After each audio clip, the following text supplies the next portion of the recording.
The distant crack of a rifle shot echoed across the dusty plains as Sheriff Samuel Lawson rode toward the plume of smoke rising on the horizon. It was 1876, and the New Mexico Territory had seen its fair share of violence, but something about this felt different. His gut told him this wasn't just another bandit raid. Something darker waited for him beyond that ridge. Sam adjusted his worn Stetson, squinting against the late afternoon sun.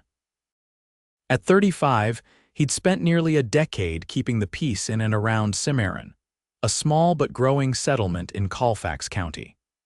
The harsh landscape had carved deep lines into his weathered face, matching the scars that marked both his body and soul from the war between the states. Those same experiences had taught him to keep his distance from trouble when possible, but more importantly, from people.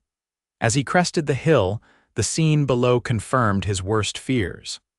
A small homestead was ablaze, flames consuming what had once been someone's dream. Two bodies lay motionless in the dirt near what remained of a wagon. Sam dismounted, his hand resting instinctively on his Colt revolver as he approached.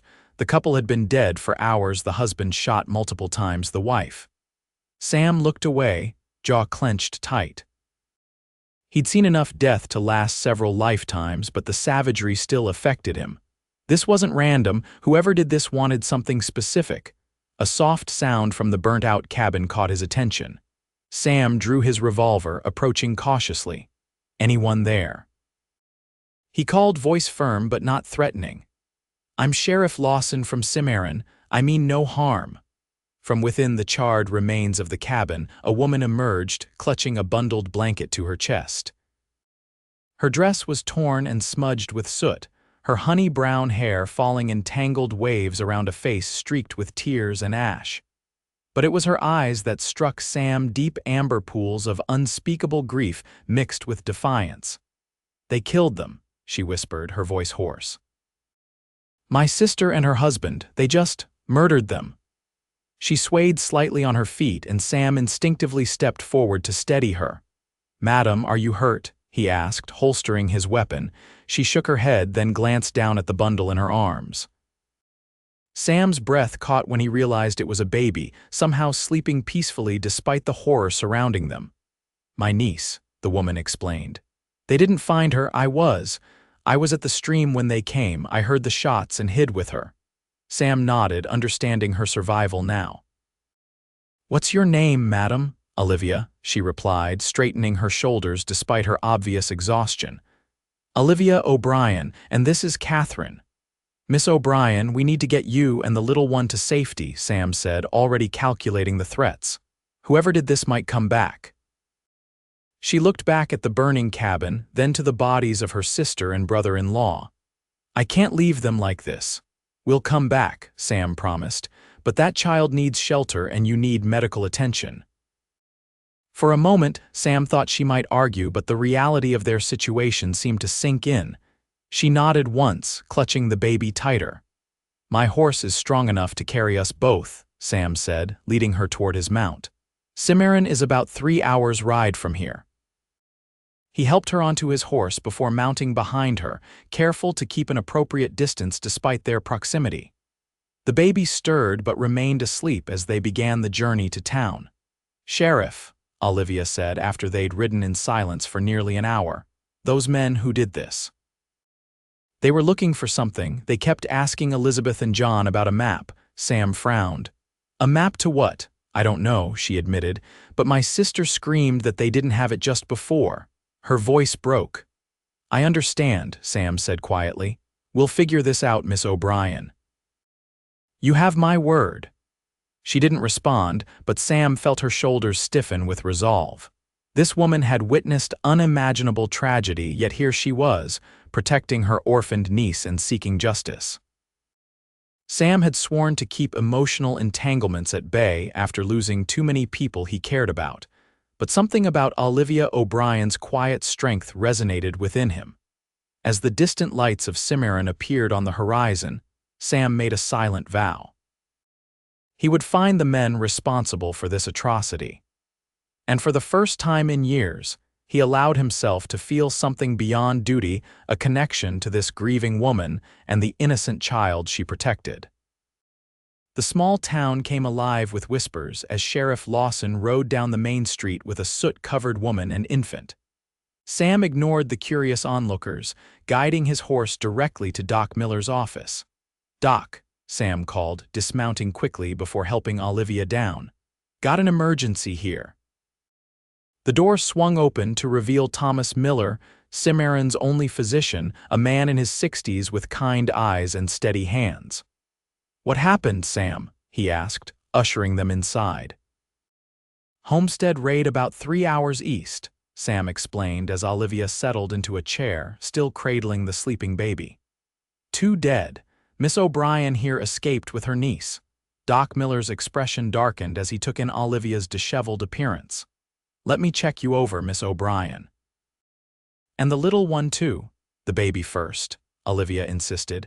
"She hasn't had anything to eat in hours." "Martha," Doc called, and moments later his wife appeared from the back room. "We need some goat's milk warmed for this infant and perhaps some tea and bread for our guest." Martha Miller, a plump woman with silver-streaked hair, took one look at Olivia and the baby before nodding briskly. "Of course. Poor dears, I'll be right back." "I need to report to the mayor," Sam said, already moving toward the door. "Will you be all right here for a while, Miss O'Brien?" Olivia looked up, her amber eyes meeting his.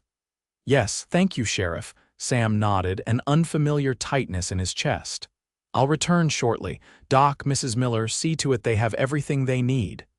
Outside, Sam took a deep breath of the cool evening air.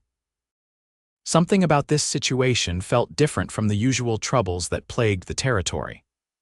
A map valuable enough to kill for could mean many things in these parts: gold, silver, land deeds.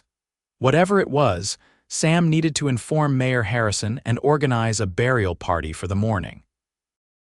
As he walked toward the mayor's office, Deputy Wilson intercepted him. "Sheriff, heard you brought in survivors from an attack." The young deputy was eager but inexperienced, having only worn the badge for 6 months. "Family murdered at their homestead east of town," Sam confirmed. "1 survivor and a baby. I'm heading to brief the mayor now." "Want me to gather some men for a posse?" Wilson asked. "We could track those bastards tonight." Sam shook his head. "Too dark now. We'll head out at first light to recover the bodies and look for tracks. For now, I want you to make rounds and keep an eye out for strangers. These killers might come to town looking for supplies." "Yes, sir," Wilson replied, clearly disappointed at the delay but understanding the logic.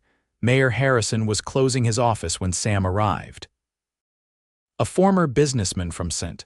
Louis, Harrison had moved west for his wife's health 5 years prior and had somehow ended up leading the growing settlement. "Sheriff Lawson," he greeted, noting Sam's expression. "Trouble, family murdered at a homestead about 3 hours east," Sam reported. "Elizabeth and John Murray. Their sister-in-law escaped with their infant daughter." Harrison's face paled. "Good God, bandits!" "Not typical raiders," Sam replied. "The sister-in-law, Miss Olivia O'Brien, overheard them demanding a map before they killed the couple." "A map?" Harrison frowned. "To what?" "That's what I aim to find out," Sam said. "I'll need men to help recover the bodies tomorrow." "Of course," Harrison agreed. "Take whoever you need. Where's Miss O'Brien now?" "At Doc Miller's with the baby." Harrison nodded. "She'll need a place to stay." "The hotel might not be appropriate with an infant." "My sister has a spare room," Sam offered, surprising himself. Margaret's house on the edge of town had remained half empty since her husband died 2 years prior. "I'm sure she'd welcome the company." "Good idea," Harrison said.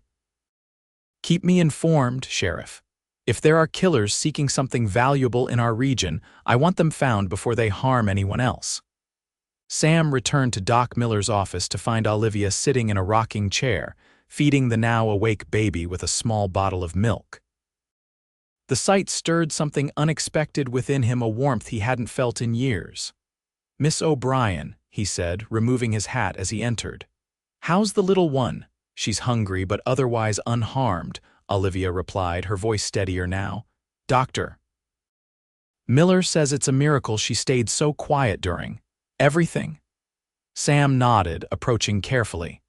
The baby was tiny, probably no more than 3 months old, with wisps of dark hair and curious eyes that seemed to take in everything around her. "She has her mother's eyes," Olivia whispered, pain evident in her voice. "Elizabeth was so proud of her. She and John tried for years to have a child." Sam swallowed, uncomfortable with the raw emotion but unwilling to retreat from it. "I've arranged for a place for you to stay. My sister Margaret lives on the edge of town. She's a widow with plenty of space and could use the company." Olivia looked up in surprise. "That's very kind, but I wouldn't want to impose. It's no imposition," Sam assured her. "Margaret would welcome you both, and it's safer than the hotel." "Safer?" Olivia's grip on the baby tightened slightly. "You think those men might come here?" Sam considered his words carefully. "I think it's best to be cautious until we know what they were after. Do you know anything about this map they wanted?" Olivia shook her head. John was a surveyor. He worked with several mining companies mapping potential sites, but Elizabeth never mentioned anything unusual. "Had they lived at that homestead long?" "About 2 years," Olivia replied. "I arrived 3 weeks ago to help with the baby. I was supposed to stay until spring." Her voice wavered and she looked down at her niece. "Now I don't know what I'll do." Sam found himself wanting to offer comfort but unsure how. Personal connections had brought him nothing but pain in the past, yet he couldn't simply walk away from this woman and child. "One day at a time," he finally said, echoing words his father had spoken after Sam's mother died. "First, let's get you settled for the night. I'll take you to Margaret's once the baby's finished eating." Olivia nodded, gratitude in her tired eyes. "Thank you, Sheriff. I don't know what would have happened if you hadn't come along when you did." Something in her tone suggested she was thinking beyond mere survival, perhaps about the burden of burying her loved ones alone. Sam acknowledged her thanks with a slight nod. "I'll wait outside," he said, stepping onto the porch where Doc Miller stood smoking a pipe. "How's our patient?" Sam asked. The doctor exhaled a cloud of smoke. "Physically, minor cuts and bruises. Mentally," he shook his head. "She's in shock, Sam. Holding it together for that baby, but the dam will break eventually." Sam nodded grimly. "I've seen it before." "You planning to go after the men who did this?" "First light tomorrow," Sam confirmed. "Taking Deputy Wilson and a few volunteers to recover the bodies and look for tracks." Doc Miller studied him over his pipe. "Be careful, Sam. Something about this doesn't sit right." "My thoughts exactly," Sam agreed, looking back through the window at Olivia, who was now gently burping the infant against her shoulder. The tenderness of the gesture contrasted sharply with the violence that had brought them together. When Olivia was ready to leave, Sam helped her into his sister's old wagon, which he'd borrowed for the short trip across town. The night air had grown chilly, and he draped a blanket around her shoulders as she cradled the now sleeping baby. Margaret Lawson Parker lived in a modest 2-story house with a small garden. Despite the late hour, light still shone from her windows, and she opened the door before Sam could knock. "Samuel," she greeted, her expression softening at the sight of Olivia and the baby. "Come in, quickly. It's too cold for an infant out there." Sam's sister was 5 years his junior, with the same dark hair and blue eyes, though grief had etched permanent lines around her mouth since losing her husband. Yet as she ushered Olivia inside, her natural warmth emerged. "You poor dear," Margaret said, leading Olivia to a chair near the fire. "Samuel told me what happened. I'm Margaret Parker. You'll stay here as long as you need." "Thank you, Mrs. Parker," Olivia replied softly. "I'm Olivia O'Brien, and this is Catherine." "What a beautiful child," Margaret said, smiling down at the sleeping infant. "I've prepared the guest room upstairs. There's an old cradle in the attic from when my James was small. Samuel can bring it down for the baby." Sam nodded, grateful for his sister's kindness. Margaret had always been the compassionate one, even as children. While he had grown increasingly distant after the war, she remained open-hearted despite her own losses. "I'll be heading out at first light," Sam told Olivia. "To recover your sister and brother-in-law, is there anything specific you'd like done for them?" Olivia's composure faltered slightly.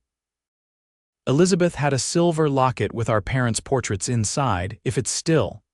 She couldn't finish. I'll find it, Sam promised, and anything else that survived. Thank you, she whispered. Margaret gave her brother a meaningful look. Samuel, get that cradle while I show Miss O'Brien to her room.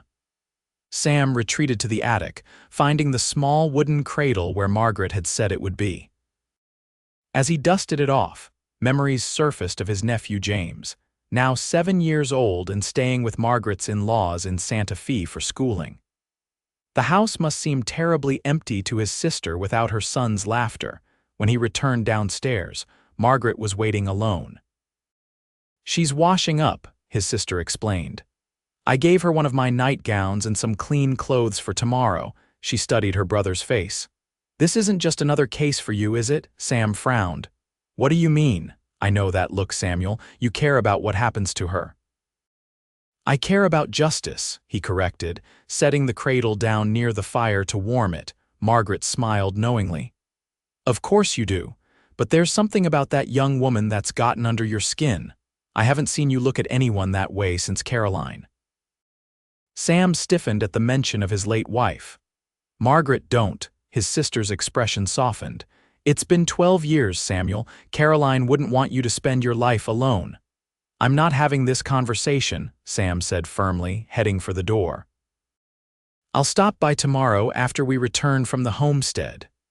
Samuel, Margaret called, making him pause with his hand on the doorknob. Be careful tomorrow, and consider that maybe, just maybe, letting someone in wouldn't be the worst thing. Sam left without responding, but his sister's words followed him into the night. 12 years since Caroline died in childbirth, taking their unborn son with her. 12 years of keeping everyone at arm's length, focused only on his duty as sheriff. Yet in just one day, a grief-stricken woman with amber eyes had somehow slipped past his defenses. Dawn broke cold and clear as Sam gathered Deputy Wilson, the undertaker, and 3 volunteers at the edge of town. Margaret had sent breakfast biscuits wrapped in cloth, and a canteen of coffee along with a note saying Olivia and the baby had slept fitfully, but were doing as well as could be expected. The ride to the homestead seemed shorter in daylight, though no less ominous. The cabin had burned to the foundation, leaving only charred timber and ash.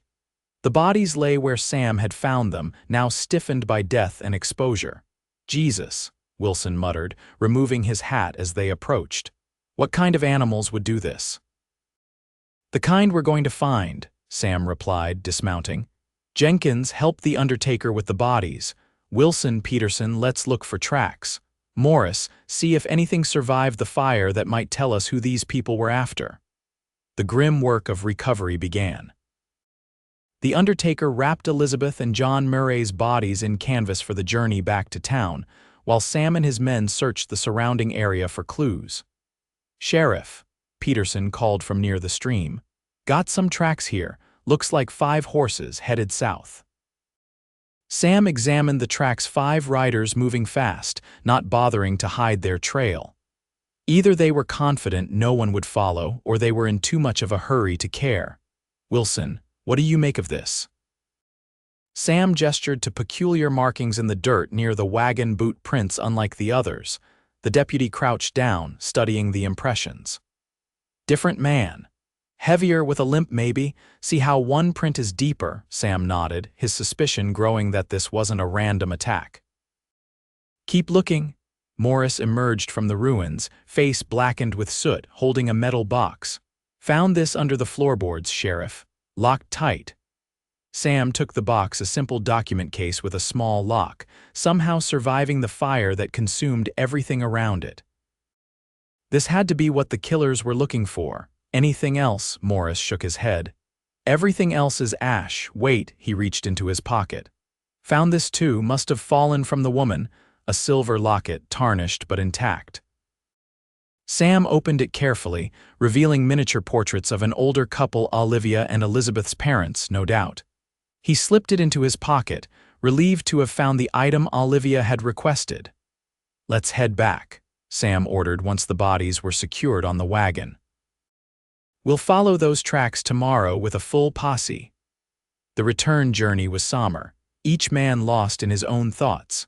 Sam's mind kept returning to the metal box, wondering what it contained that was worth killing for. Back in Cimarron, a small crowd gathered as they brought the bodies to the undertakers. Sam handed the metal box to Deputy Wilson. "Lock this in the safe at the office. No one touches it until I return." Wilson nodded, taking the box reverently. "What about the tracks, Sheriff?" "We'll head out at first light tomorrow," Sam replied. "Get word to the volunteers. I want 8 men well armed." With that settled, Sam headed to his sister's house, the silver locket heavy in his pocket. He found Margaret in the kitchen, kneading bread dough while baby Catherine slept in the cradle nearby. "Where's Miss O'Brien?" Sam asked, removing his hat. "In the garden," Margaret replied quietly. "She needed some air. It's been a difficult morning." Sam nodded, understanding. "We recovered the bodies. Funeral will likely be day after tomorrow once Doc signs the death certificates." "Those poor souls," Margaret murmured, crossing herself. "Did you find anything else?" "A metal document box, locked, possibly what the killers were looking for." Sam reached into his pocket. "And this?" He held out the locket. Margaret smiled sadly. "That will mean the world to her. Go on, Samuel. She's been waiting for news." Sam found Olivia sitting on a bench beneath an old apple tree, staring at nothing in particular. She wore one of Margaret's dresses, slightly too large for her slender frame, her honey-brown hair neatly braided. When she noticed him approaching, she stood quickly. "Sheriff," she greeted, searching his face. "You found them?" Sam nodded, maintaining a respectful distance. "Yes, madam." "They'll be prepared for burial, likely day after tomorrow." Olivia closed her eyes briefly, absorbing the news. When she opened them again, they glistened with unshed tears. "Thank you." "We also found this," Sam said gently, extending his hand with the locket. "You mentioned it was important to you." Olivia gasped softly, taking the locket with trembling fingers. "Elizabeth's locket. Our mother gave us each one before she died." She opened it, gazing at the portraits inside. "Thank you, Sheriff. This means more than I can express." Sam shifted uncomfortably, unused to such gratitude. "There's something else. We found a metal document box, locked, hidden under the floorboards. Do you know what might be inside?" Olivia looked genuinely surprised. "No, Elizabeth never mentioned hiding anything valuable." "It might be what those men were looking for," Sam suggested. "I'm organizing a posse to track them tomorrow. Will you be leading it?" There was concern in her voice that caught him off guard. "Yes, madam, it's my duty." Olivia nodded slowly. "Of course, please be careful, Sheriff." "These men didn't hesitate to kill Elizabeth and John. I couldn't bear if anyone else died because of whatever this is." The genuine worry in her expression stirred something in Sam's chest. "I've been chasing outlaws for a long time, Miss O'Brien. We'll be cautious." "Olivia," she corrected softly. "Please call me Olivia after all you've done." Sam hesitated, then nodded. "Olivia, then, and I'm Samuel or Sam if you prefer." A small smile touched her lips, the first he'd seen. "Sam suits you better, I think." From inside the house came the soft cry of baby Catherine awakening from her nap. Olivia turned toward the sound. "I should go to her."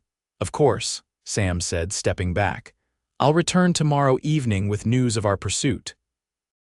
Olivia paused, then surprised him by reaching out to touch his arm lightly. "Thank you, Sam, for everything." Before he could respond, she hurried inside to tend to the baby, leaving Sam with an unfamiliar warmth spreading through him, and the disturbing realization that he was beginning to care for this woman far more than was wise. The next morning, Sam led a posse of 8 men following the killer's trail southward. The tracks were clear enough, suggesting the riders weren't concerned about pursuit. By midday, they'd crossed into more rugged terrain where the mountains rose sharply to the west. "They're heading for Jicarilla Apache territory," Wilson observed nervously. "You sure we should keep going, Sheriff? We've had peace with the Jicarilla for 3 years now," Sam reminded him, though he shared the concern. Relations with the Apache were tentative at best, despite the treaty. Besides, These tracks are veering southeast now, toward White Oaks. White Oaks had sprung up recently after gold was discovered in the hills nearby. Like most mining towns, it attracted a rough element, a good place for killers to blend in. They rode hard through the afternoon, stopping only to rest the horses. By dusk, they'd reached the outskirts of White Oaks, a chaotic collection of tents and hastily constructed buildings surrounding the mines. "We'll split up," Sam instructed as they dismounted at the livery stable. 2 men at each saloon. Look for 5 men traveling together, one possibly with a limp. Don't approach them, just report back. The search proved challenging in the crowded mining town. Every saloon was packed with prospectors, gamblers, and drifters, many armed and suspicious of strangers. Sam took the largest establishment, the Golden Strike, moving carefully through the rowdy crowd. He was about to give up when he spotted them 4 men at a corner table, bottles and cards spread between them. They matched the general description, but Sam needed to be certain. He positioned himself at the bar, watching their reflection in the mirror behind it. Their conversation was lost in the din, but their demeanor told him enough: nervous glances, hushed exchanges. These weren't ordinary miners or gamblers, and they were waiting for someone. That someone arrived minutes later, a heavyset man with an unmistakable limp, dressed better than his companions. He spoke briefly to the others before they all rose and headed upstairs. Sam slipped outside, finding Wilson waiting in the shadows. "Found them," Sam said quietly. 5 men, one with a limp, just as we suspected. They're upstairs at the Golden Strike. "What's the plan?" Wilson asked, hand resting on his revolver. "We wait until morning," Sam decided. "Confront them when they're separated. I don't want a shootout in a crowded saloon." They gathered the posse and secured rooms at a small boarding house, taking shifts to watch the Golden Strike throughout the night. By dawn, Sam had a plan. They would apprehend the leader first, the man with the limp, who emerged alone shortly after sunrise. "Wilson, Peterson with me," Sam ordered. "The rest of you stay back unless there's trouble." They followed the limping man to a small cafe, waiting until he was seated before approaching. Sam entered first, badge visible on his chest. "Morning," he greeted, standing before the man's table. "Mind if I join you?" The man looked up, instantly wary. "Who's asking?" "Sheriff Samuel Lawson, Colfax County," Sam replied evenly. "I have some questions about a homestead attack 2 days ago." The man's hand moved toward his coat, but Sam was faster, his revolver appearing as if by magic. "I wouldn't if I were you. My deputies have this place surrounded." A tense silence fell before the man slowly raised his hands. "Don't know what you're talking about, Sheriff. 5 riders attacked a homestead east of Cimarron," Sam continued. "Killed a man and his wife looking for a map." "Sound familiar?" A flicker of surprise crossed the man's face. "You tracked us all the way from Cimarron." "You didn't try very hard to hide your trail," Sam replied. "Now, who are you and what were you looking for?" The man's expression hardened. "Name's Garrett."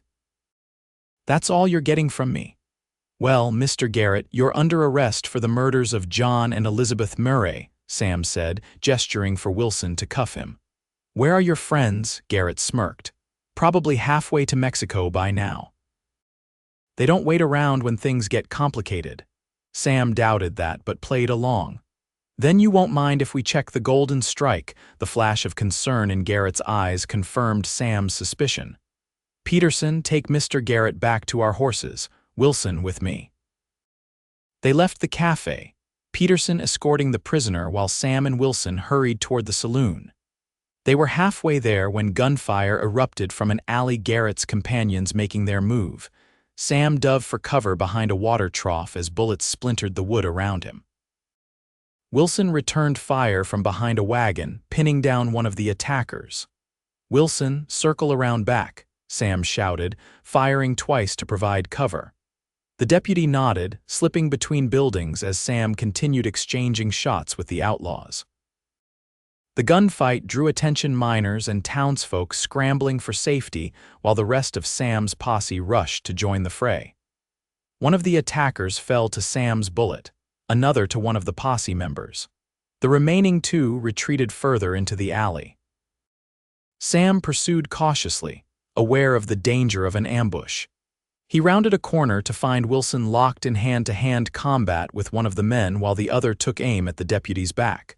Sam fired without hesitation, his bullet finding its mark. The outlaw crumpled, his unfired weapon clattering to the ground. Wilson finished subduing his opponent with a solid punch, leaving the man dazed on the dirt. "You all right?" Sam asked, approaching his deputy. Wilson nodded, breathing hard. "Yeah, thanks, Sheriff. What about Peterson and Garrett?" They found Peterson unconscious near the horses, blood seeping from a gash on his temple. Garrett was gone, along with Peterson's horse. "Damn it," Sam muttered, helping Wilson tend to the injured deputy. "Get Doc Reynolds," he ordered one of the posse members. "The rest of you secure these prisoners. I'm going after Garrett." "Alone?" Wilson questioned. "Sheriff, we can't let him get away," Sam interrupted. "He's the leader. Keep things under control here."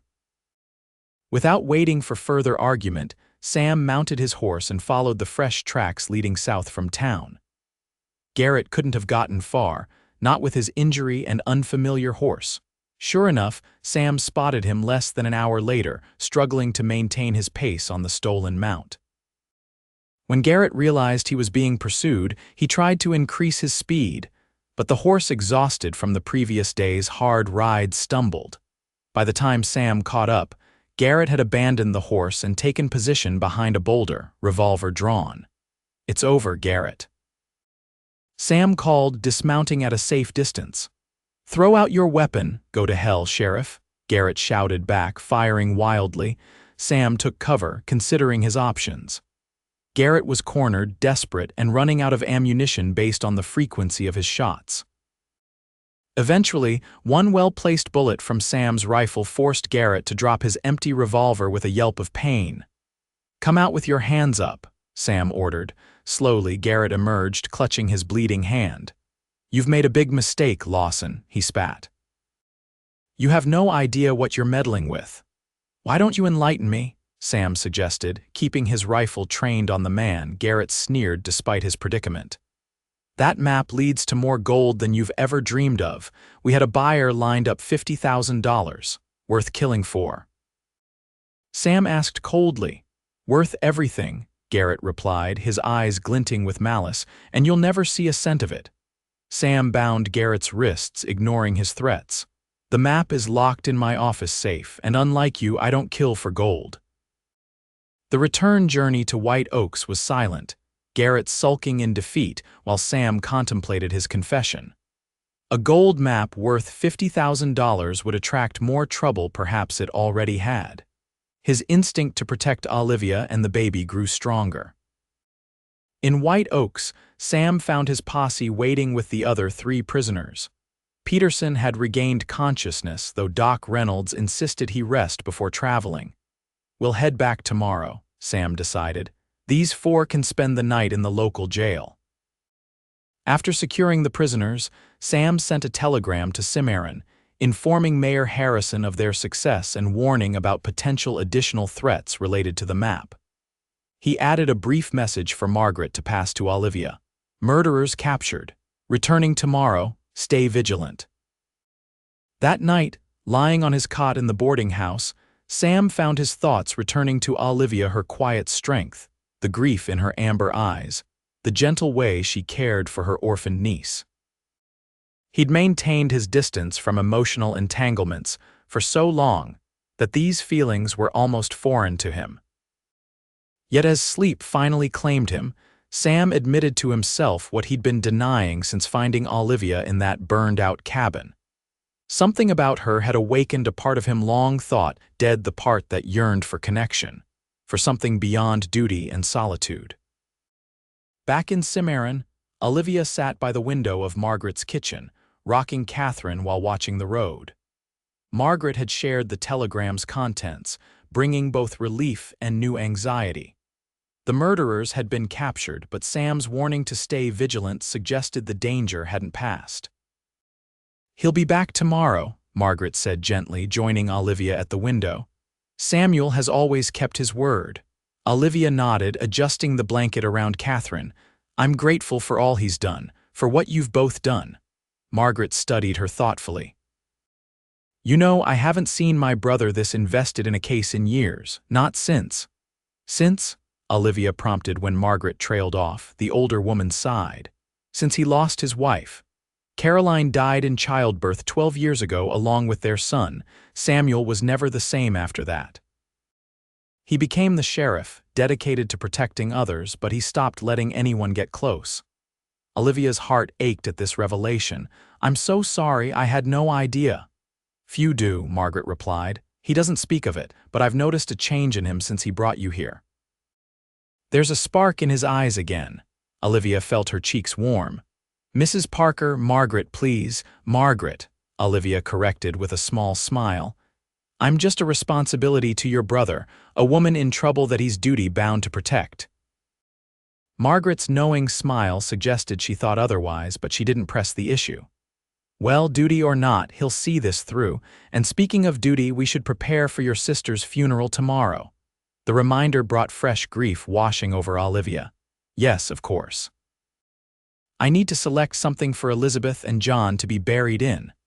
We'll go to the general store later, Margaret offered. I'm sure Mr. Wilkins has suitable burial clothes. Olivia nodded gratefully, though her mind wandered back to Sam's warning. Do you think there's still danger, even with those men captured? Margaret considered this. Samuel wouldn't have sent that warning without reason. Perhaps it would be best if you stayed close to town for now. The funeral was held the following afternoon, attended by most of Cimarron's residents, despite the fact that few had known Elizabeth and John Murray personally. The small community came together in solidarity with Olivia, their newest member by circumstance if not by choice. Reverend Collins spoke eloquently of lives cut short and the promise of heavenly reunion, while Olivia stood stoically beside the graves, holding baby Catherine. She hadn't cried not since that first terrible moment when she'd watched her sister die. The tears remained locked inside, frozen by shock and the necessity of caring for the infant who now depended on her entirely. As the last prayers were said and townspeople began to disperse, Olivia felt a presence beside her. Turning, she found Sam standing there, hat in hand, having arrived just in time for the service after riding through the night with his prisoners. I'm sorry for your loss, he said quietly, the simple words carrying genuine sympathy. Thank you for coming, Olivia replied, noticing the exhaustion in his face. You must be tired after your journey. Some things are more important than rest, Sam said, his blue eyes meeting hers. Something passed between them, then an understanding that transcended words. The moment was interrupted by Catherine's soft fussing. The baby, sensing her aunt's distress despite Olivia's composed exterior, began to squirm in her blankets. She knows something's wrong, Olivia said, gently bouncing the infant. Babies are more perceptive than we give them credit for. Sam nodded, reaching out hesitantly to touch Catherine's tiny hand.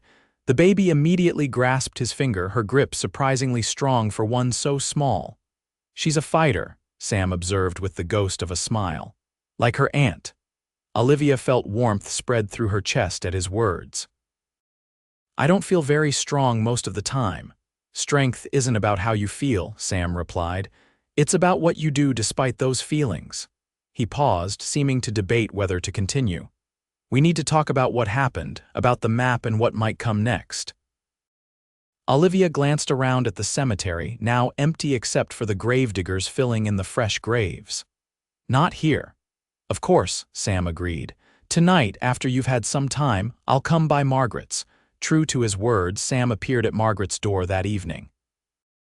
He'd cleaned up since the funeral, his dark hair still damp from washing, his customary stubble shaved clean. The effect was striking, revealing a handsome face, usually half hidden by trailed dust and fatigue. Margaret welcomed him warmly, ushering him into the sitting room where Olivia waited, Catherine asleep in the cradle nearby. After providing coffee, Margaret excused herself, claiming household chores needed attention.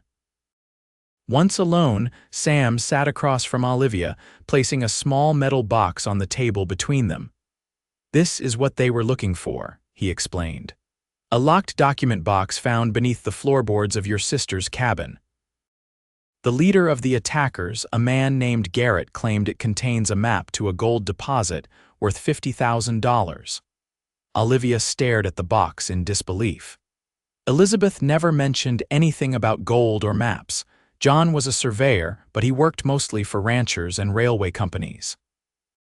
"May I?" Sam asked, gesturing to the box. At Olivia's nod, Sam produced a set of small tools from his pocket and began working on the lock. Years of law enforcement had taught him various skills, including how to open simple locks without keys. After several minutes of careful manipulation, the lock clicked open. Sam hesitated, then pushed the box toward Olivia. "It's your family's property. You should be the one to open it." Olivia took a deep breath, then lifted the lid. Inside lay several folded documents, including a detailed map with annotations in John's distinctive handwriting. Beneath these was a sealed letter addressed to Elizabeth and Olivia. With trembling fingers, Olivia broke the seal and unfolded the letter. "It's from my father," she said in surprise. "Written just before he died last year." Sam remained silent as she read, watching emotions play across her face: confusion, shock, and finally understanding.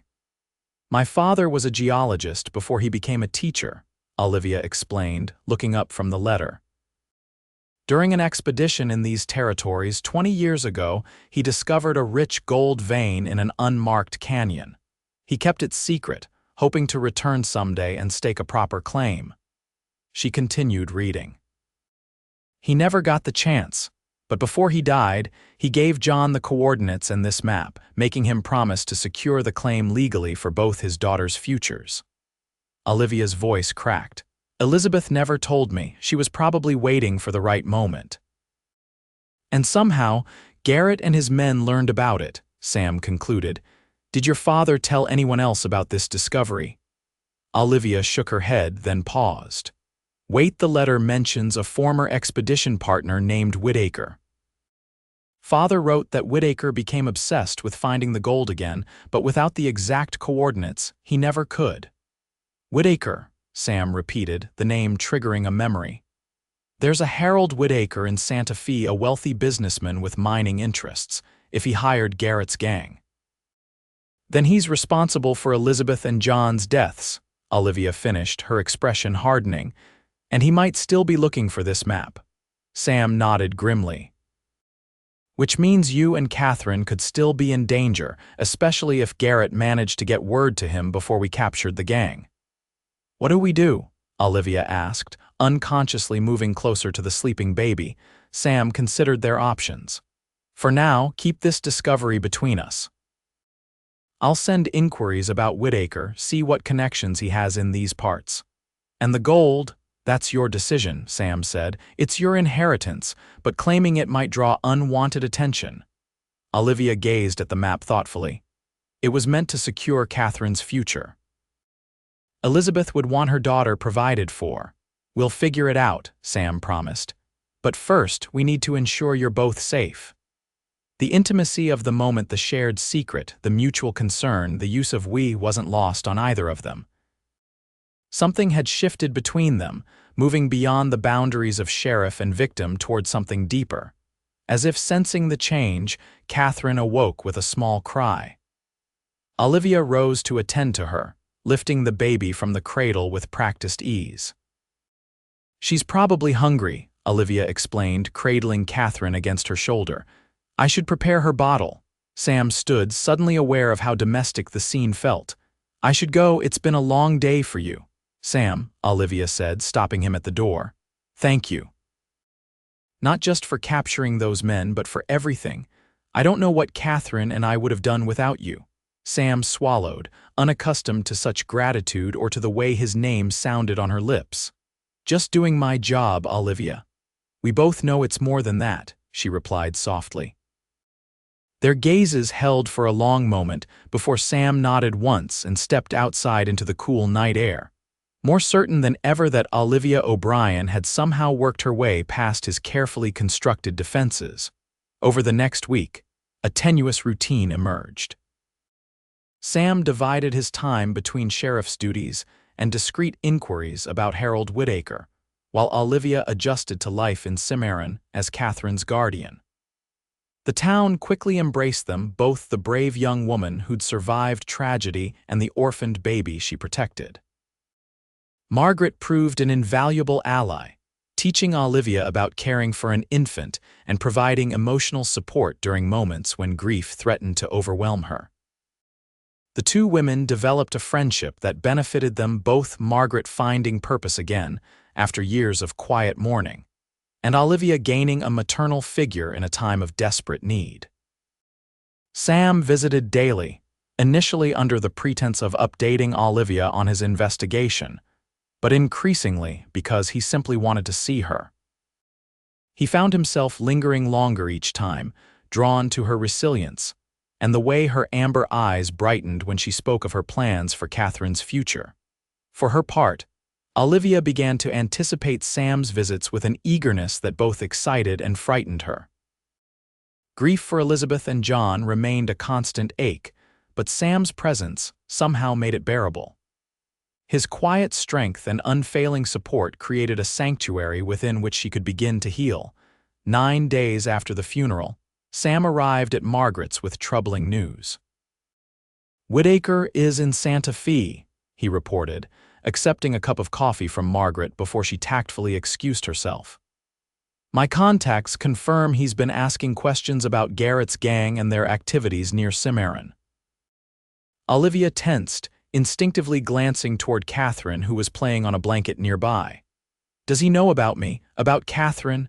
"Not specifically, but he knows there was a survivor," Sam replied grimly.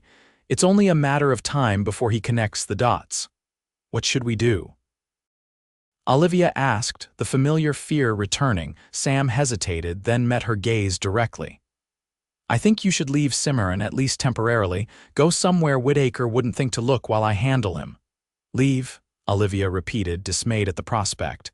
"But where would we go?" "My brother-in-law's family has a ranch near Los Alamos in the San Miguel County," Sam explained. "You and Catherine would be safe there until this is resolved." Olivia considered the suggestion, torn between the security it offered and her reluctance to leave the town and Sam behind. "And you? Would you come with us?" The question hung between them, laden with implications neither was quite ready to acknowledge. "I can't," Sam finally answered. "I need to stay here, keep an eye on Whitaker's movements, but I'll escort you to the ranch, make sure you're settled safely." Disappointment flickered across Olivia's face before she nodded in acceptance. "When should we leave?" "Tomorrow morning," Sam suggested. "The sooner you're away from Cimarron, the better." The decision made, Olivia began gathering Catherine's few belongings, while Sam returned to the sheriff's office to make arrangements for his absence. Margaret helped pack provisions and offered her late husband's wagon for the journey, understanding the necessity of their departure even as she expressed sadness at losing their company. That evening, unable to sleep, Olivia stepped onto Margaret's porch for some air. The night was clear, stars scattered like diamonds across the vast New Mexico sky. She'd grown up in Chicago, where buildings and smoke obscured such celestial displays. Out here, the heavens seemed close enough to touch. "Couldn't sleep." Sam's voice came from the shadows, startling her. "Sam. What are you doing here?" Olivia asked, pressing a hand to her racing heart. He stepped into the moonlight, his expression apologetic. "I thought it best to keep watch tonight just in case, didn't mean to frighten you." "You didn't," Olivia assured him, though her pulse suggested otherwise. "Well, perhaps a little." A ghost of a smile touched Sam's lips as he leaned against the porch railing. "Margaret mentioned you were having trouble sleeping since everything happened." Olivia sighed, joining him at the railing. "The nightmares come most nights." "I keep seeing Elizabeth and John, hearing those gunshots." "I know something about nightmares," Sam said quietly. "After the war and then after Caroline died, I didn't sleep through the night for years." "How did you overcome them?" Olivia asked, grateful for his willingness to share his own pain. Sam considered the question. Time helps. Finding purpose helps more. For me, it was becoming sheriff, protecting others. He glanced at her. For you, it's Catherine. Olivia nodded, understanding completely. She's my purpose now. Everything I do is for her future. You're good with her, Sam observed. Natural, like you were meant to be her mother. I made a promise to Elizabeth, Olivia replied softly. In those terrible moments when I held her hand as she died, I swore I'd raise Catherine as my own. That I'd tell her about her brave, beautiful mother and her kind, hard-working father. Sam's expression softened. You will, and she'll be stronger for knowing where she came from and who fought to keep her safe. Their conversation continued deep into the night, sharing confidences neither had spoken aloud before. Sam told her about growing up in Missouri, about the war that had claimed his youth, about meeting Caroline and losing her too soon. Olivia described her childhood in Chicago with Elizabeth, their parents' dedication to education, her own brief engagement to a man who'd ultimately proven unworthy of her trust. As dawn approached, they fell into comfortable silence, both aware that something profound had shifted between them. In the quiet vulnerability of night, barriers had lowered, revealing not just shared pain but mutual understanding, the foundation of something deeper than either had expected to find. We should try to get some rest before the journey, Sam finally said, straightening from the railing. It's a long ride to Los Alamos. Olivia nodded, suddenly reluctant to end this moment of connection. Sam, the words she might have spoken were interrupted by Catherine's cry from inside the house. Duty called them both back to reality. I'll see you at first light, Sam said, backing away. Try to sleep, Olivia. As she returned inside to comfort Catherine, Olivia realized with startling clarity that somewhere amidst grief and danger, she had begun to fall in love with Samuel Lawson, a man who'd spent years ensuring no one could breach his emotional defenses. The journey to Los Alamos began at dawn, with Sam driving Margaret's wagon while Olivia sat beside him, Catherine securely bundled against the morning chill. They'd said their goodbyes to Margaret, promising to send word when it was safe to return. The road stretched before them, following the foothills of the Sangre de Cristo Mountains northward. Sam kept a vigilant eye on their surroundings, alert for any sign of pursuit, while maintaining casual conversation to ease Olivia's obvious tension. The Parkers have a good spread, he told her as they passed through rolling grasslands. About 2,000 acres, mostly cattle. James, Margaret's late husband, helped his father build it from nothing. It sounds wonderful, Olivia replied, adjusting Catherine's blanket. I grew up in the city, you know. All this open space still amazes me sometimes. Sam smiled, recalling his own first impressions of the territory. Takes some getting used to, the silence especially. I like the silence, Olivia admitted. In Chicago, there was always noise, carriages, people, factories. Out here, you can actually hear yourself think. They continued at a steady pace, stopping occasionally to rest the horses and tend to Catherine's needs. By mid-afternoon, they'd covered significant ground, the landscape gradually changing as they approached the Los Alamos area with its distinctive mesas and canyons. We should reach the Parker Ranch by nightfall, Sam estimated, helping Olivia back into the wagon after their latest stop. Robert Parker James's father is expecting us. Olivia nodded, suddenly aware of how close they stood. Sam seemed to notice too, his hand lingering on hers a moment longer than necessary before he stepped away. The tension between them had been building all day, unspoken feelings hovering just beyond articulation. Several times, Olivia had caught Sam watching her with an expression that made her heart race, only for him to quickly look away when their eyes met. As they resumed their journey, the conversation flowed more naturally, touching on childhood memories, favorite books, and hopes for the future. Sam revealed a dry wit Olivia hadn't fully appreciated before, while she shared stories of her teaching days in Chicago that made him laugh outright. You actually threw the school book at him, Sam asked incredulously after one particularly amusing tale. He deserved it, Olivia defended, laughing at the memory. He'd put a frog in my desk drawer. The entire class was in on it, waiting for me to scream. And did you? Scream, I mean. Absolutely not, Olivia replied with mock indignation. I simply picked up the frog, named him Frederick, and kept him as the class pet for the rest of the term. The look on Thomas Wilson's face was priceless. Sam's laughter was rich and genuine, a sound Olivia realized she'd heard too rarely. It transformed his usually serious features, revealing glimpses of the man he might have been without the weight of past tragedies. The easy camaraderie carried them through the afternoon until, as the sun began to set, they crested a hill overlooking a verdant valley. Below, a substantial ranch spread across the landscape, a large main house, several outbuildings, and vast pastures dotted with cattle. Parker Ranch, Sam announced, nodding toward the homestead. One of the most successful operations in the territory. They were greeted at the main house by Robert Parker himself, a robust man in his 60s with white hair and the weathered face of someone who'd spent decades under the New Mexico sun. Despite his imposing appearance, his welcome was warm, particularly toward Catherine. Margaret wrote that you'd be bringing a little one, he said, carefully taking the baby from Olivia's arms with surprising gentleness. My Mary will be delighted. She's been missing our grandchildren something fierce since James Jr. went east for schooling. Mary Parker proved equally welcoming, a kind-faced woman who immediately insisted on providing a hot meal while the men tended to the horses. She showed Olivia to a comfortable bedroom with a smaller adjoining room perfect for Catherine's cradle.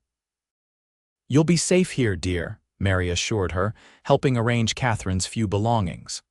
Robert may look gruff, but he was a Texas Ranger in his younger days.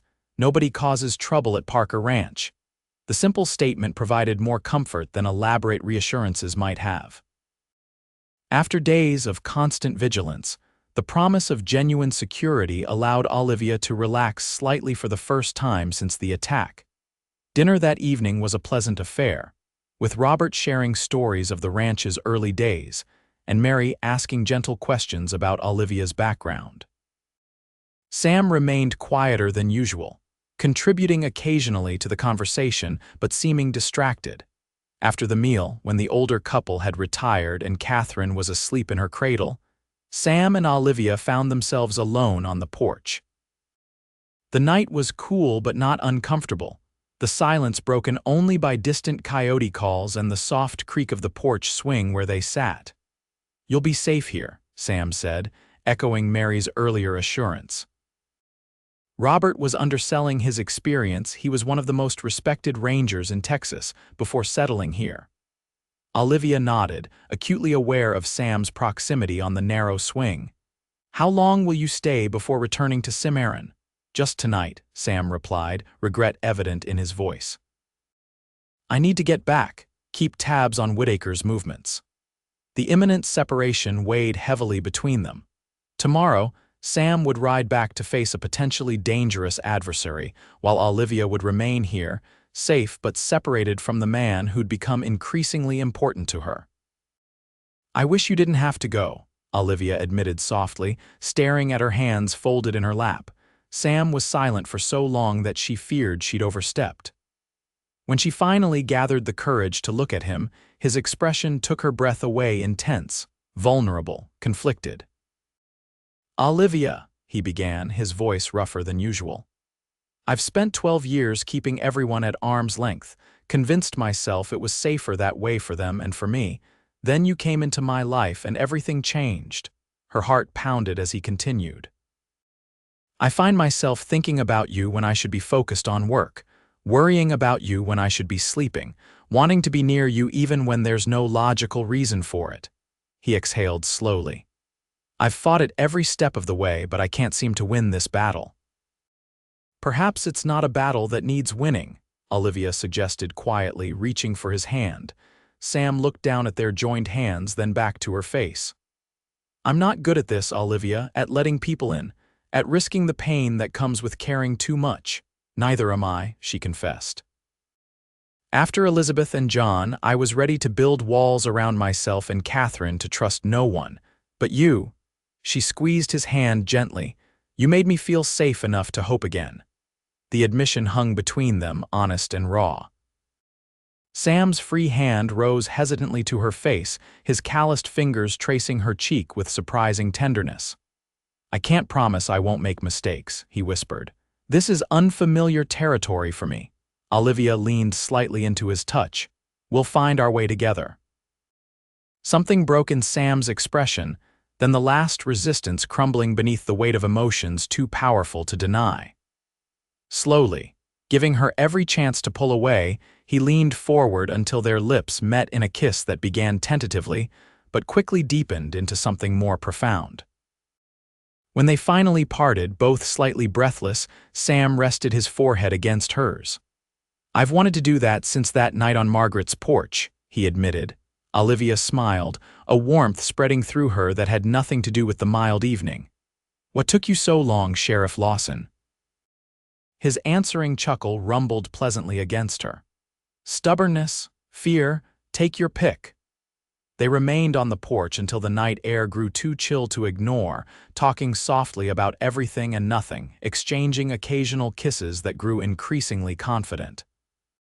When Sam finally walked her to her door, there was a new certainty between them, an understanding that whatever challenges lay ahead, they would face them together. I'll return as soon as I can, Sam promised, his hand lingering on hers. Once Whitaker is dealt with, we can decide what comes next. Be careful, Olivia urged, the reality of their separation already weighing on her. I've lost too much already. I couldn't bear to lose you too. Sam's expression softened. You won't lose me. That's a promise I intend to keep. With one final kiss tender yet filled with unspoken promises, they parted for the night. As Olivia checked on Catherine one last time before seeking her own rest, she marveled at how thoroughly her life had changed in just weeks. From unimaginable loss had come unexpected love, proving that even in the darkest times, hope could find a way to flourish. Sam departed at first light, leaving Olivia with a kiss and a promise to return within a week. The separation proved more difficult than she'd anticipated, his absence creating a hollow space that even Catherine's constant needs couldn't quite fill. Life at Parker Ranch quickly settled into a comfortable routine. Robert and Mary treated Olivia like family, providing not just security but genuine warmth. Mary taught her traditional New Mexican recipes and helped with Catherine, while Robert regaled her with stories of the territory's early days during evening meals. 4 days after Sam's departure, a telegram arrived from Cimarron. Mary brought it to Olivia, who was sitting in the garden with Catherine. From Samuel, Mary explained, handing over the message with a knowing smile. Olivia unfolded the paper with eager fingers, her heart racing as she read. Whitaker in Cimarron, stop making inquiries about survivors, stop staying close, stop remain at ranch. Until you hear from me, stop miss you both, stop Sam. The brevity was frustrating, but the final 3 words brought a smile to her face. Mary, pretending not to notice Olivia's flushed cheeks, simply patted her shoulder before returning to the house. That night, unable to sleep, Olivia found herself thinking about the future. If Whitaker was indeed responsible for Elizabeth and John's murders, what would happen once he was brought to justice? Would she return to Cimarron with Catherine? Would she and Sam continue what they'd begun here? And what of her father's gold map still hidden among her belongings? These questions circled in her mind until dawn, when she finally drifted into uneasy sleep. She was awakened hours later by Mary's gentle knock. Olivia, dear, Robert spotted riders approaching from the east. Fully alert instantly, Olivia rushed to the window. 3 men on horseback were indeed approaching the ranch house, still distant enough that their features weren't discernible. Is it Sam? She asked hopefully. Mary's expression was grim. Robert doesn't think so. He's getting his rifle just in case. Fear clutched at Olivia's heart as she hurried to gather Catherine from her cradle. What should we do? Robert says to take the back stairs to the root cellar, Mary instructed calmly. There's a hidden room there from the old days when Apache raids were common. You'll be safe. Olivia followed Mary's directions, descending into the cool darkness beneath the house with Catherine clutched to her chest. The baby, sensing her aunt's tension, remained mercifully quiet as Mary showed them into a small room concealed behind shelves of preserved foods. "Robert will handle this," Mary assured her, lighting a small lantern. "He doesn't miss much, and he's not easily fooled." Olivia nodded, trying to calm her racing heart as Mary left to join her husband upstairs. The minutes stretched interminably as she waited, straining to hear any sound from above. Finally, footsteps approached and Robert's voice called out, "Olivia, it's safe to come out." Emerging cautiously from the hidden room, Olivia found Robert waiting at the foot of the stairs, his expression unreadable. "Who was it?" "Men asking questions about a woman and baby newly arrived in the area," Robert replied grimly. "Claim to be friends of your late sister, looking to pay respects." "What did you tell them?" "That we haven't had visitors in months," Robert said, "and that they'd best move on before I considered them trespassers." He patted the rifle still in his hand meaningfully. "They left, but I don't think they believed me. They'll be back." Olivia clutched Catherine tighter. "It's Whitaker's men. They must have followed Sam's inquiries somehow." "Likely," Robert agreed. "I've sent one of my hands to Cimarron with a message for Samuel. In the meantime, we'll increase patrols around the property. You and the little one should stay close to the house." Despite Robert's precautions, Olivia couldn't shake the feeling that danger was closing in. That night, she barricaded her bedroom door and kept a loaded Derringer borrowed from Mary within reach as Catherine slept fitfully beside her. 2 more days passed without incident, but the sense of impending threat only grew. Robert's ranch hands reported riders watching the property from distant ridgelines, never close enough to justify confrontation, but clearly maintaining surveillance. On the morning of the 3rd day, Olivia was helping Mary in the kitchen when the sound of approaching horses drew them to the window. A cloud of dust on the horizon resolved into several riders moving at speed toward the ranch. Robert appeared in the doorway, rifle in hand. "Get to the cellar," he ordered. "More than 3 this time, at least 6, maybe more." "Robert, what will you do?" Mary asked, fear evident in her usually composed face. "What needs doing?" he replied grimly. "Now go, both of you, take the child." Olivia was halfway to the cellar steps when the unmistakable sound of Sam's voice called from outside. "Robert, Mary, it's Sam Lawson." Relief flooded through her as she rushed back to the window. Sam was indeed there, along with several other men including Deputy Wilson, but his expression was urgent, not triumphant. Robert opened the front door cautiously, rifle still ready. "Samuel, what's happening?" "Whitaker's men are coming," Sam explained quickly, dismounting. "We followed them from Cimarron. They're about 20 minutes behind us." Olivia appeared in the doorway, Catherine in her arms. Sam, his eyes found hers immediately, relief evident in his expression. "Olivia. Thank God you're all right." "How many men does Whitaker have?" Robert asked, all business despite the emotional reunion occurring on his porch. "8 that we've counted," Sam replied, turning back to the older man. "Well-armed, professional guns, not just ranch hands. And you brought?" Robert counted quickly. 5, against 8 trained killers. Sam's jaw tightened. "It was all I could gather on short notice. Whitaker's claiming legal authority says he has proof the Murrays stole valuable mining documents from him. He's convinced Judge Harmon to issue a warrant." "That's absurd," Olivia exclaimed. "John never stole anything in his life." "I know," Sam agreed. "But Whitaker has influence and Judge Harmon has always been susceptible to it. The warrant gives him legal cover to search for the map." Robert considered this new information. "How do you want to play this, Samuel? We don't have time to run," Sam replied, glancing at Olivia and Catherine. "And I won't risk your family in a shootout, Robert. There's only one way to end this." Understanding dawned on Olivia's face. "The map. You want to use the map," Sam nodded. "Whitaker wants it badly enough to kill for it, maybe badly enough to negotiate." "It's too dangerous," Olivia protested. Once he has the map, what's to stop him from killing all of us anyway? Me, Sam said simply, his hand resting on his revolver. And the fact that I've already sent telegrams to the territorial governor and U.S. Marshal's office detailing my suspicions about Whitaker's involvement in the Murray murders. A tense silence fell as they considered their options. Finally, Robert spoke. Mary, take the women and child to the back bedroom, most defensible room in the house. Samuel, you and your men position yourselves where you'll have clear shots if things go south. Sam nodded in agreement, then approached Olivia. I need the map, he said quietly. It's our best chance to resolve this without bloodshed. Olivia hesitated, then handed Catherine to Mary before retrieving the document box from her room. This was meant to be Catherine's future, she said, her voice catching as she handed it to Sam. And it will be, he promised, taking the box. One way or another. Their eyes held for a moment, conveying everything words couldn't express in that moment: fear, determination, and the depth of feelings that had grown between them. Be careful, Olivia whispered, echoing her words from days before.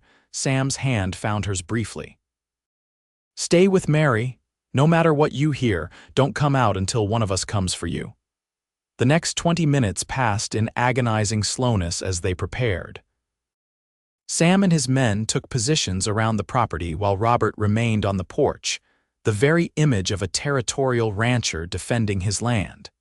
When Whitaker's party finally appeared on the horizon, Olivia watched from the bedroom window until Mary gently pulled her away. They're in position, Mary assured her. Robert and Samuel know what they're doing. Olivia nodded, cradling Catherine close as they waited in tense silence, straining to hear the confrontation unfolding outside.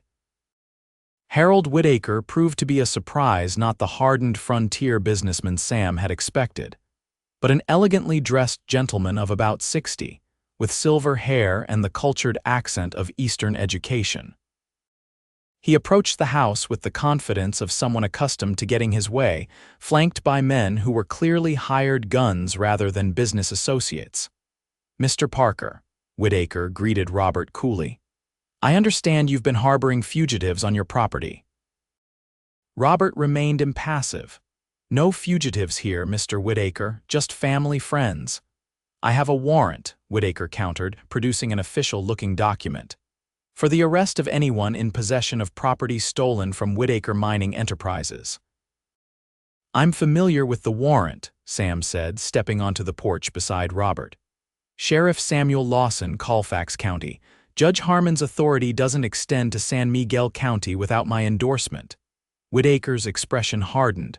Sheriff Lawson, I've heard much about your interference in this matter.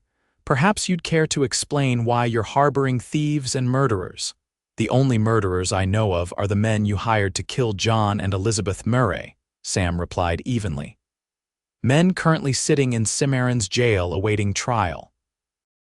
A flicker of unease crossed Whitaker's face before his composure returned. A baseless accusation. I'm simply seeking the return of valuable mining documents stolen from my company. You mean this? Sam asked, holding up the document box. The map John Murray's father-in-law entrusted to him before his death, Whitaker's eyes fixed on the box, naked greed replacing his cultivated civility. That belongs to me. Jenkins discovered that gold deposit while under my employment. Interesting claim, Sam noted.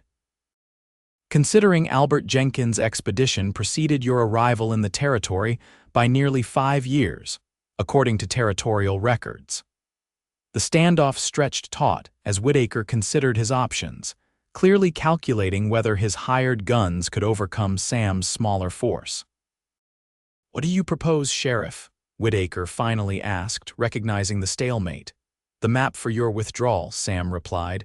You get what you came for and no one dies today. Whitaker laughed without humor. And then you arrest me the moment I return to Cimarron? I think not. No arrests today, Sam clarified. But Garrett and his men will still stand trial for murder. If their testimony implicates you, that's a matter for the courts. A tense silence fell as Whitaker considered the offer. His men shifted uneasily, aware of the rifles trained on them from concealed positions around the ranch house. "The map first," Whitaker demanded. "Then we leave." Sam shook his head. "You withdraw to the property line. I'll meet you there with the map alone." After a moment's consideration, Whitaker nodded curtly. "Agreed. 15 minutes." He turned his horse, signaling his men to follow. As they rode toward the designated meeting point, Robert turned to Sam. "You trust him to honor the agreement?" "Not especially," Sam admitted. "But he wants this map badly enough to be cautious. And he knows killing a sheriff would bring the full weight of territorial law down on him." Sam checked his revolver before mounting his horse, the document box secured in his saddlebag. "If I'm not back in an hour, get Olivia and Catherine to Santa Fe. The territorial governor will provide protection." Robert nodded grimly. "Good luck, son." The exchange occurred exactly as planned, Whitaker receiving the document box, while Sam watched from a safe distance, both men's hands hovering near their weapons. Once the box was in his possession, Whitaker wasted no time examining the contents, confirming the map's authenticity with visible satisfaction. "Our business is concluded, Sheriff," Whitaker declared, tucking the map into his coat, "though I suspect we'll meet again." "Count on it," Sam replied coldly. "The territorial governor is very interested in your business practices, Mr. Whitaker, especially your methods of acquiring mining claims." A flash of concern crossed Whitaker's face before he mastered it. "Threats, Sheriff, how unbecoming of a law officer." "Not threats," Sam corrected. "Promises. Justice has a long memory in these parts." Whitaker's only response was a tight smile before he signaled his men to depart. Sam remained motionless, watching until they disappeared from sight before returning to the ranch house. Olivia was waiting on the porch, having disregarded Mary's instructions to stay hidden. When she saw Sam approaching unharmed, relief washed over her features. "It's done?" she asked as he dismounted. Sam nodded, climbing the steps to join her. "He has the map. They're gone." "And Catherine's inheritance with it," Olivia said softly, a hint of regret in her voice despite her evident relief at the peaceful resolution. Sam's expression softened as he took her hands in his. "Not entirely." From his vest pocket, he produced a folded paper, a careful copy of the map, created during his night at the Parker Ranch before returning to Cimarron. Olivia's eyes widened in surprise. "You made a copy, insurance," Sam explained with a small smile, "in case negotiations failed." "I wasn't about to let Whitaker steal Catherine's future twice." The gesture, practical yet deeply thoughtful, touched Olivia profoundly. Here was yet another example of Sam's dedication to her and Catherine's well-being, further evidence of feelings that went far beyond duty. "What happens now?" she asked, hope mingling with uncertainty in her voice. "Whitaker's a problem for another day," Sam replied. "He'll be watching his back now that the governor's office is involved. As for us—" He hesitated, his usual confidence faltering slightly. "That depends on what you want, Olivia." The question hung between them, weighted with possibility. In the weeks since the tragedy that had brought them together, something precious had grown from the ashes of loss, something neither had expected to find. "I want Catherine to grow up somewhere safe," Olivia began slowly. "Somewhere she'll know love and stability." She met Sam's gaze directly. "And I want to be with you, Sam, if that's what you want too." Sam's expression softened, the walls he'd maintained for so long finally crumbling completely. "I've spent 12 years shutting people out," he admitted. "Convinced myself it was safer that way. Then you came into my life, and suddenly all those walls seemed pointless." He took her hand gently in his voice growing softer. "I love you, Olivia, you and Catherine both. I know it's fast and the circumstances have been far from ideal," but Olivia silenced him with a kiss, pouring everything she felt into that single gesture. When they finally parted, both slightly breathless, she smiled up at him. "I love you too, Samuel Lawson, and I think Catherine does as well." Sam chuckled, the sound warm and genuine. "She has excellent taste." His expression grew more serious. I want to build a life with you both if you'll have me." "Is that a proposal, Sheriff?" Olivia teased gently, though her heart raced at the implication. "It is," Sam confirmed, surprising her by dropping to one knee there on the porch. "Olivia O'Brien, will you marry me? Let me be a father to Catherine, a husband to you. Let me into your life completely." Tears welled in Olivia's eyes, not the tears of grief she'd shed so often lately, but tears of joy and hope. "Yes," she whispered. "Yes, I will." Their kiss sealed the promise, a pledge of love born from tragedy yet transcending it completely. As they stood together on the porch, the future stretching before them filled with possibility, Olivia knew that Elizabeth would approve. Her sister had always believed in love's redemptive power, that even from the darkest circumstances, light could emerge. 2 months later, on a crisp autumn day, Olivia O'Brien became Olivia Lawson in a simple ceremony in Cimarron's small church. Catherine, now 7 months old and beginning to crawl, watched from Margaret's arms as Sam and Olivia exchanged vows before Reverend Collins, and a church filled with well-wishers. The investigation into Harold Whittaker continued, though the businessman had retreated to Denver. His influence in New Mexico territory significantly diminished. Garrett and his men had been convicted of murder, their testimonies implicating Whittaker enough to warrant further investigation, but falling short of evidence needed for immediate prosecution. "He'll face justice eventually," Sam assured Olivia on their wedding night as they sat on the porch of their new home, a small but comfortable house on the edge of town. "Men like that always do." "I know," Olivia replied, leaning against his shoulder as Catherine slept peacefully inside. "And in the meantime, we have the copy of the map when Catherine's old enough to decide what to do with her inheritance." Sam nodded, his arm tightening around her shoulders. "We have something more important too." "What's that?" Olivia asked, tilting her face up to his. "Each other," Sam replied simply. "A family. The thing I thought I'd never have again after Caroline died." Olivia smiled, understanding completely. She too had feared her capacity for happiness had died with Elizabeth and John, how wrong they both had been. "I used to wonder why Elizabeth never told me about the map," she mused. "But I think I understand now. Some treasures are worth more than gold." Sam's kiss was gentle, a confirmation of that truth. Whatever challenges still lay ahead, they would face them together, the grieving woman, the distant lawman, and the child who had helped them find their way to each other. As night fell over Cimarron, stars emerging like silver coins scattered across the vast New Mexico sky, Olivia reflected on the strange paths that had led her here. From Chicago schoolteacher to guardian of her orphaned niece to sheriff's wife, each step marked by both loss and discovery. "What are you thinking about?" Sam asked, noticing her contemplative expression. Olivia smiled, leaning into his embrace.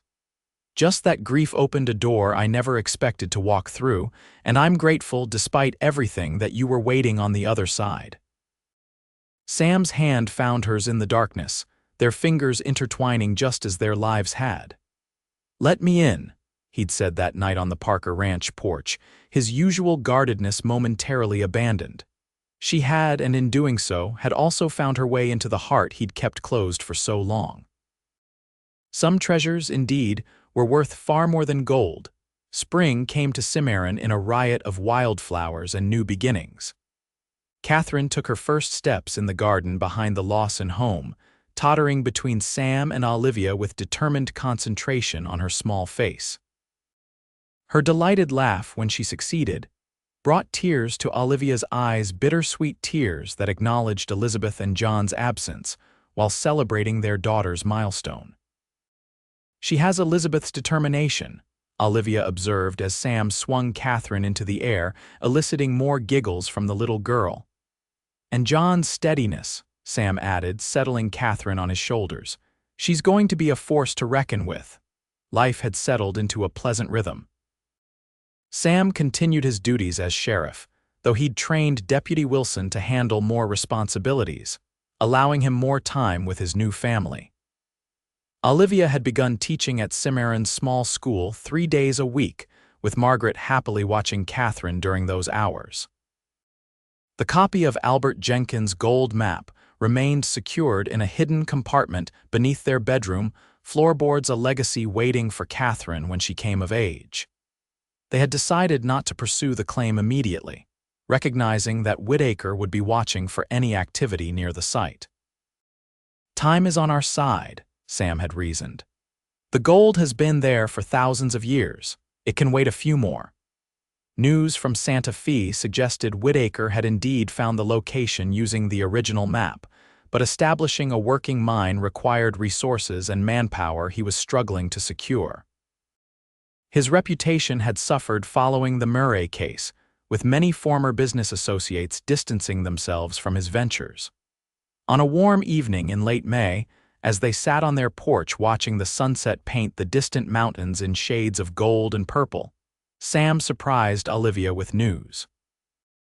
"I received a telegram from the territorial governor today," he said, his tone carefully neutral.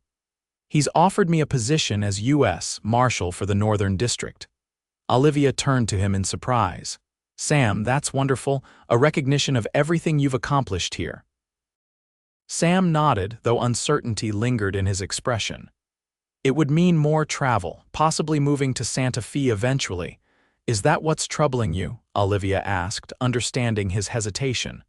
"Leaving Cimarron?" "Partly," Sam admitted. "But mostly, I'm concerned about what it would mean for you and Catherine. Your lives are settled here. You have Margaret, the school, a community that's embraced you both." Olivia considered this, watching Catherine play with wooden blocks on the porch floor between them. "Sam, home isn't Cimarron for us, it's you." She reached for his hand. "Catherine and I would follow you anywhere." The simple declaration eased the tension in Sam's shoulders. "You're sure?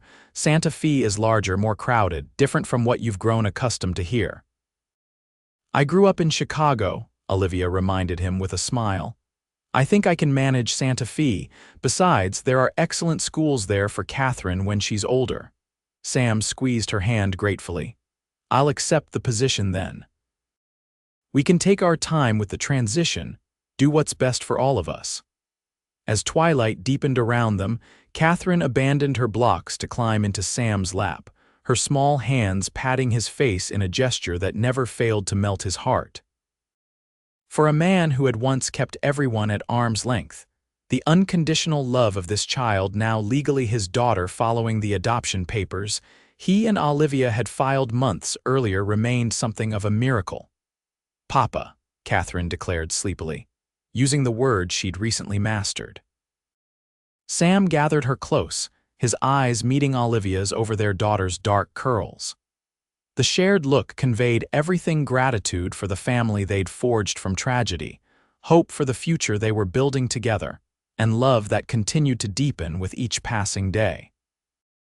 Later that night, with Catherine sleeping soundly in her room and the house quiet around them, Sam and Olivia lay together in the comfortable intimacy of their marriage. His fingers traced idle patterns on her bare shoulder as she rested her head on his chest, listening to the steady beat of his heart. "I never thought I'd have this again," Sam confessed softly. "After Caroline died, I convinced myself that love was a luxury I couldn't afford, that caring too deeply only led to unbearable pain." Olivia propped herself up on one elbow, studying his face in the moonlight filtering through the window. "And now," a slow smile spread across Sam's features, "now I understand that the pain of loss is the price we pay for the privilege of loving deeply, and it's worth every moment." Olivia leaned down to kiss him gently. "Elizabeth used to say something similar, that hearts are meant to be broken and mended and broken again, that's how they grow." "Your sister was a wise woman," Sam murmured. "Catherine will know that about her mother. We'll make sure of it." "We will," Olivia agreed, settling back against him. "Just as we'll make sure she knows the story of the distant sheriff who found a grieving woman in the ashes of tragedy and helped her build a new life from the ruins of the old." Sam's arms tightened around her. "Our story. The beginning of it, at least," Olivia amended. We have many more chapters to write together. As sleep began to claim them both, Olivia reflected on the journey that had brought them to this moment. From the horror of that blood-soaked day when she'd lost her sister to this peaceful night in her husband's arms, a path marked by grief and healing, danger and safety, walls erected and finally, wonderfully, torn down. "Let me in," Sam had said that night on the Parker Ranch porch, offering his heart when she needed it most. She had, and in doing so, had found not just shelter from her grief, but a love profound enough to transform them both. Outside their window, the vast New Mexico sky spread endlessly above the sleeping town, stars bearing witness to the truth they'd discovered together. That even in the wild, untamed territories of both land and heart, love could take root and flourish, bringing life to places once thought barren. And as the years passed, their family grew. A son joined Catherine 2 years later, followed by twin girls who inherited their mother's amber eyes and their father's quiet determination. The gold claim eventually became a modest but profitable venture, managed through trusted partners and providing security for all 4 children's futures. Sam's career as U.S. Marshal earned him respect throughout the territory, while Olivia established a well-regarded school in Santa Fe that welcomed children from all backgrounds. Catherine grew into a young woman who combined her birth parents' finest qualities with the loving guidance of the couple who had raised her as their own. Harold Whitaker eventually faced justice not for the Murray murders, where evidence remained circumstantial, but for financial improprieties that came to light during the territorial governor's investigation. The poetic justice was not lost on Sam and Olivia, who attended his trial with the quiet satisfaction of promises fulfilled. Through it all, the triumphs and challenges, joys and occasional sorrows, their love remained the foundation upon which everything else was built. The sheriff who had kept his distance and the woman who had known profound grief had found in each other not just healing but a partnership of equals, a family bound by choice as much as circumstance. And on quiet evenings when their children were asleep and the day's demands momentarily suspended, they would sometimes sit together on their porch as they had in Cimarron, marveling at the unexpected path that had led them to each other and the life they had built together, one day, one choice, one moment of courage at a time.